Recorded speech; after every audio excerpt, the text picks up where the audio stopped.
Olá, seja bem-vindo em mais um programa Ligados na Palavra, abordando temas considerados como psicopatologias atuais.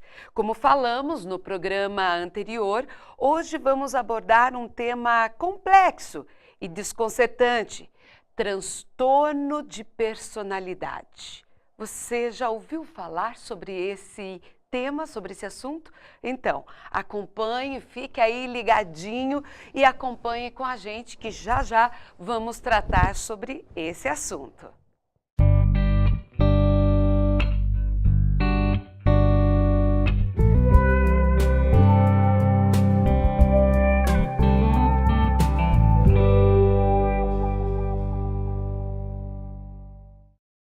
Muito bem, estamos de volta e vamos falar com a doutora Érica Garcia, ela que atua há mais de 17 anos na área clínica, ela é neuropsicóloga. Tudo bem, doutora? Seja bem-vinda. Obrigada, Sara, tudo tranquilo.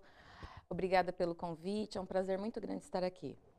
Muito bem, para iniciarmos esse programa, vamos fazer uma oração, uma prece a Deus. Pode orar com a gente? Claro. Ok. Querido e bom Deus, muito obrigada, Senhor, por este dia.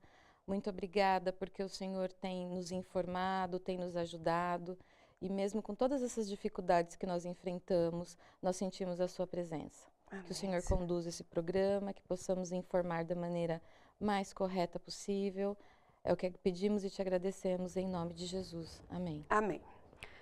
Bom, doutora, transtorno de personalidade. Você sabe que na minha época de infância, lá no interior, em Telêmaco Borba, se ouvia muito falar assim: fulano é louco, fulano é fora da casinha, fulano... E eu só vim realmente ouvir, né, esse tema, transtorno de personalidade, aqui na cidade grande, né? Mas eu acho que antigamente era exatamente isso, e até mesmo hoje algumas pessoas podem até falar: pessoa, aquela lá é louca, que é fora da casinha, não é mesmo? E o que seria transtorno de personalidade, enfim? Cabe nessa questão, é louca, é fora da casinha ou não? É totalmente diferente. Realmente a gente tem esses termos que correm há anos, né? Também ouvia isso quando era criança e é bem comum. O transtorno de personalidade, infelizmente, é uma questão muito séria. Não é uma doença, ele é um traço de personalidade. E sendo um traço de personalidade, ele acaba interferindo na vida do indivíduo como um todo. Ou seja, interfere nos valores, nos princípios, tornando o seu ideal ou aquilo que ele acredita acima de qualquer lei, acima de qualquer regra. Então é uma questão séria e que tem sido muito mais comum hoje em dia falar sobre isso devido aos filmes, à internet. As pessoas hoje têm muito acesso à mídia, então a questão da psicopatologia, a questão dos psicopatas, que está muito presente nos filmes e tal. Então as pessoas estão explorando um pouco mais esse assunto. Entendo. E o transtorno de personalidade, a pessoa, a criança já nasce com esse transtorno ou no decorrer da sua vida ele pode mudar? É uma discussão grande sobre isso. Nós não temos a certeza absoluta de onde vem, mas nós temos no decorrer dos anos percebeu-se alguns fatores. Por exemplo, a criança não criar vínculo, né? Desde a amamentação ou não ter afeto desde pequenininha, há uma probabilidade maior de se instalar esse transtorno. Esse transtorno se instala normalmente na adolescência. A adolescência é um período crítico, né? Assim, crucial, digamos, né? Para definir várias coisas, né? Delicado, muito delicado. E é como eu disse, né, anteriormente no outro programa, é um estágio, né? E esse estágio ele precisa ser bem coordenado, porque a partir daí é que vão se estabelecer os princípios e os valores realmente na vida adulta. Então, precisa de um cuidado muito grande nesse sentido para que não se instale esses transtornos, né? Porque uma vez instalado, a possibilidade de cura é muito pequena. Esse transtorno também pode desencadear por algum motivo, assim, perda, tristezas, enfim, por alguma situação que aconteceu na família? Pode, pode. Eu costumo dizer que nós somos uma bombinha ambulante, né? Que podemos explodir A qualquer momento. a qualquer momento. Então, sim, fatores como luto, morte, acidentes trágicos podem desencadear, e assim como outros fatores, né, que não vamos lembrar de todos agora, podem desencadear, sim, esse processo. Doutora, é sabido que cerca de 10% da população mundial hoje em dia apresenta algum tipo desses transtornos. Como identificá-lo? Por exemplo, o toque é considerado um transtorno? O toque é um transtorno, porém, ele não entra no grupo dos transtornos de personalidade, né? Tá. O toque é o transtorno obsessivo compulsivo, ou seja, a pessoa tem obsessões e compulsões, seja por limpeza, seja por coleções, seja por acúmulo de coisas.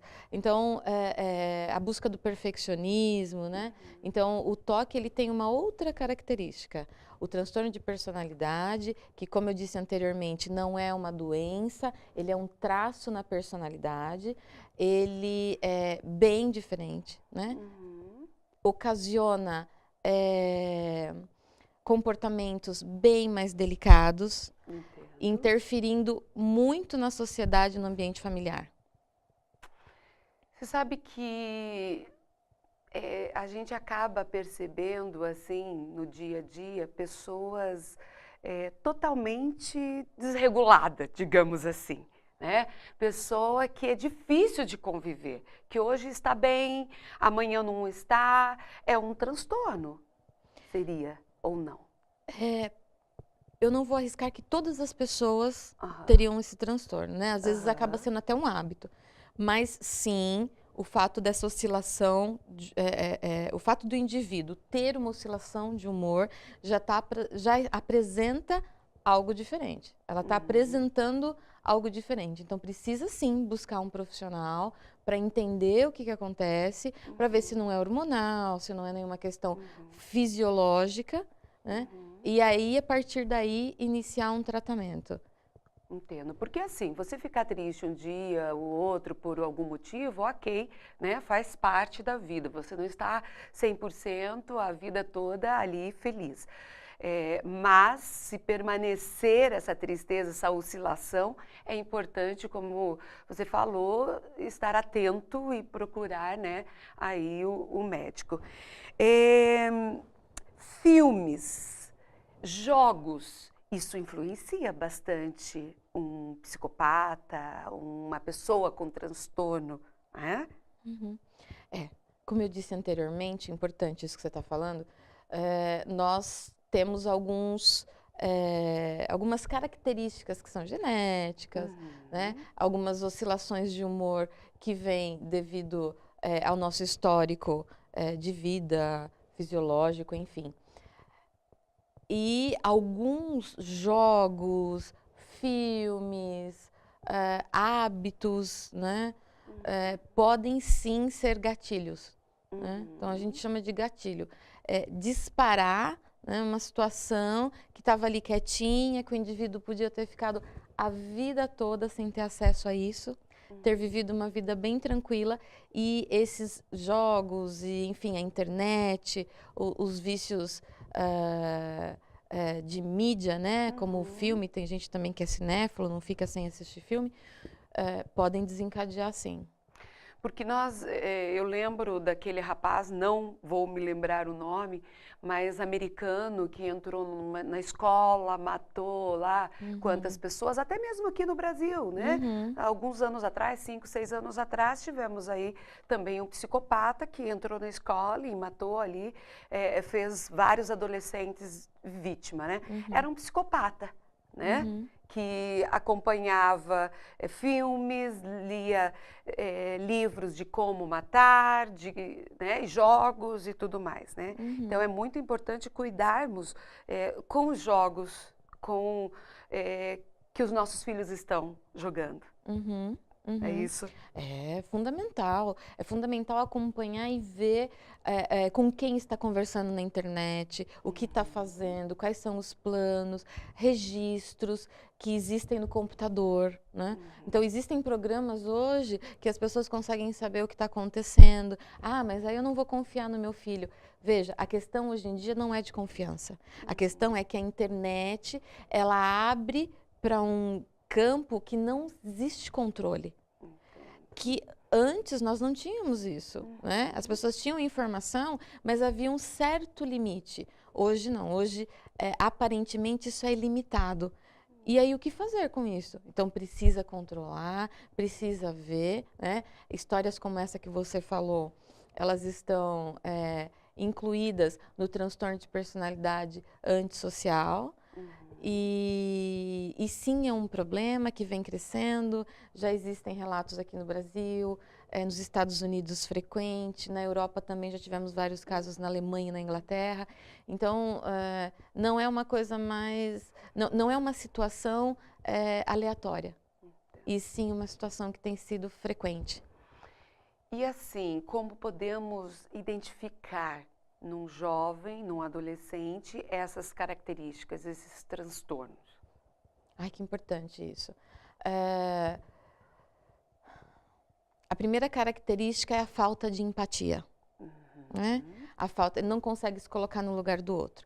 Porém, o adolescente, de forma geral, estou generalizando, ele tem essa característica, então engana um pouquinho. Mas existem aqueles que têm muito, né?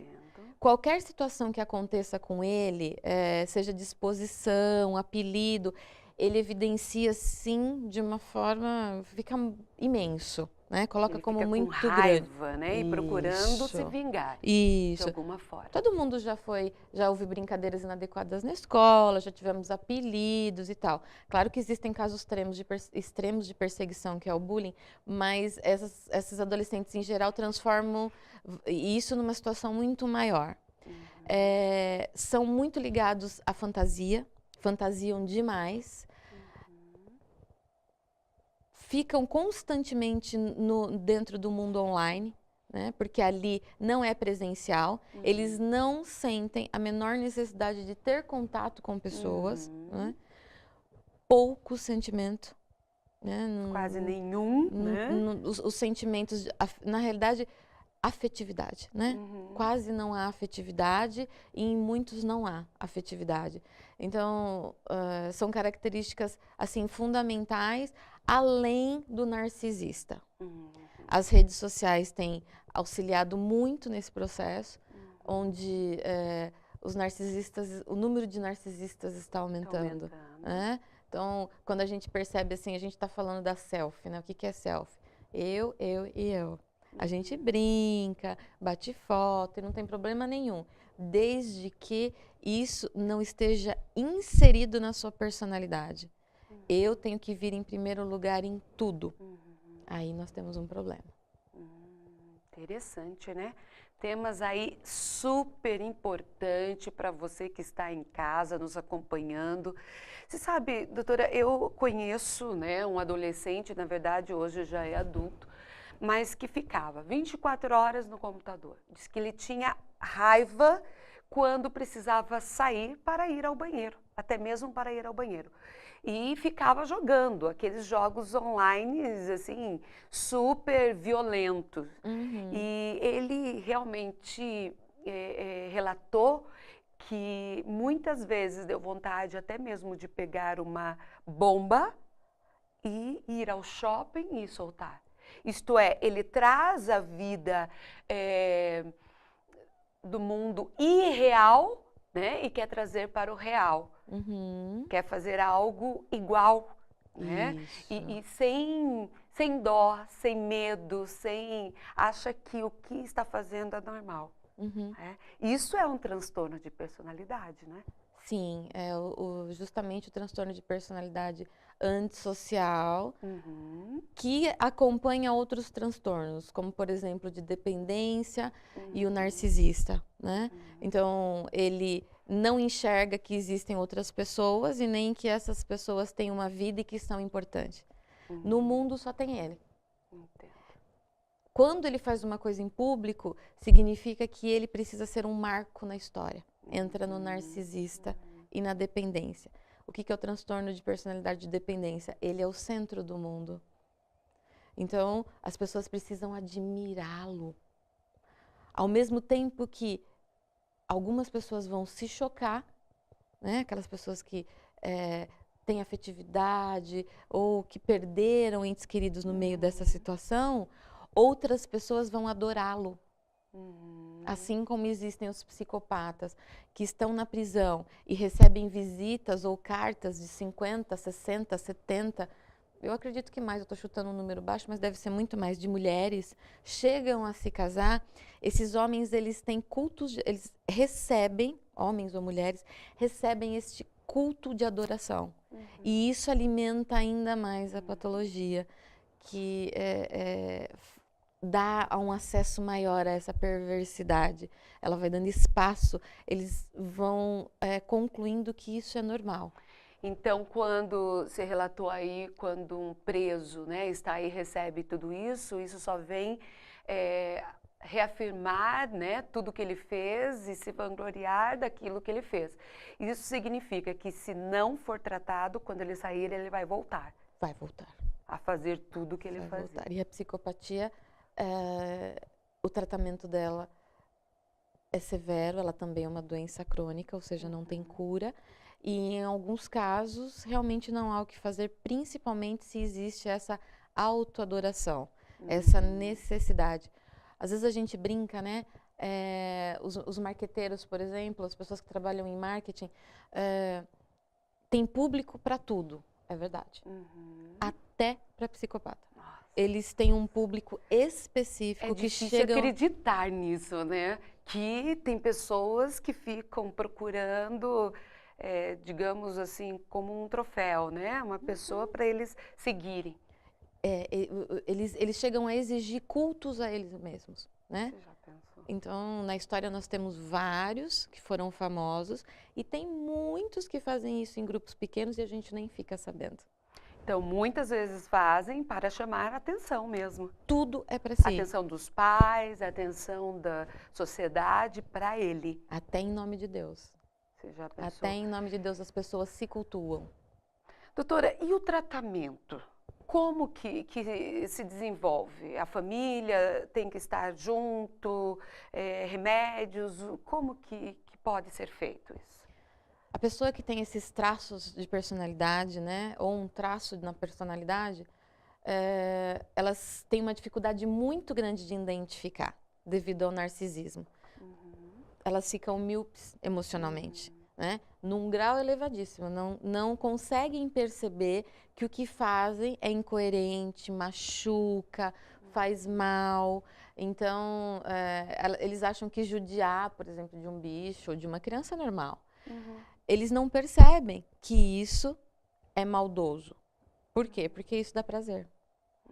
E a única coisa que é importante no mundo é o meu prazer.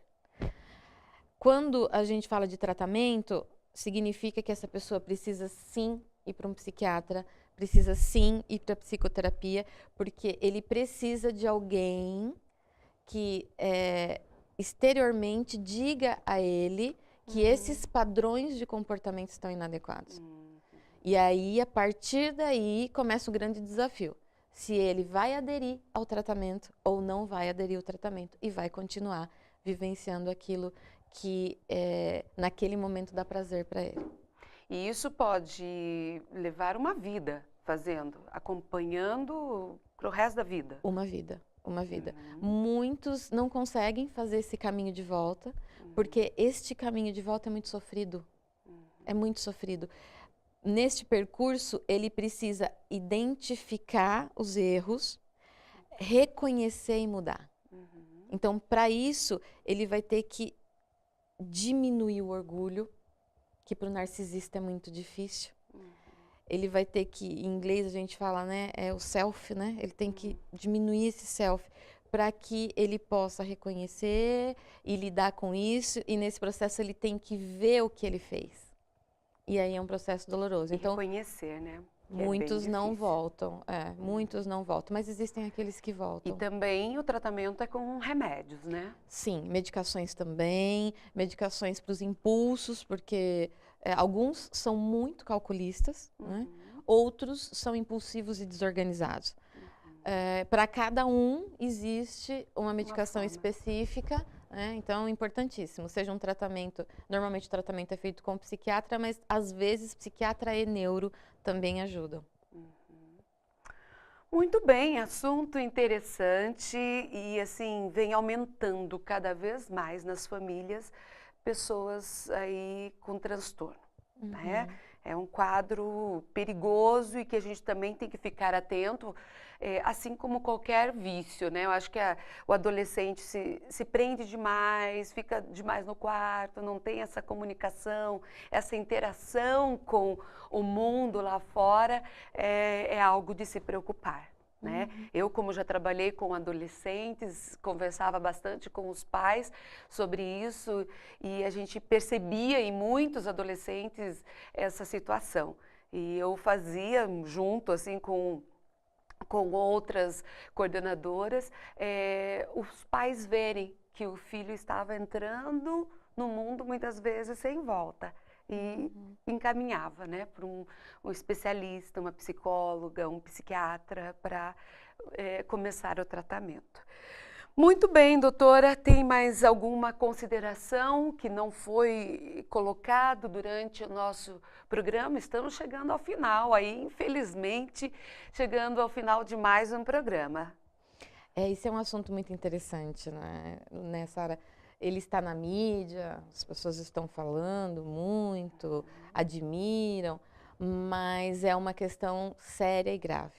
Nós não temos trabalhos científicos suficientes para, creio eu, dar a alternativa correta ou mais coerente, mas estamos caminhando para isso.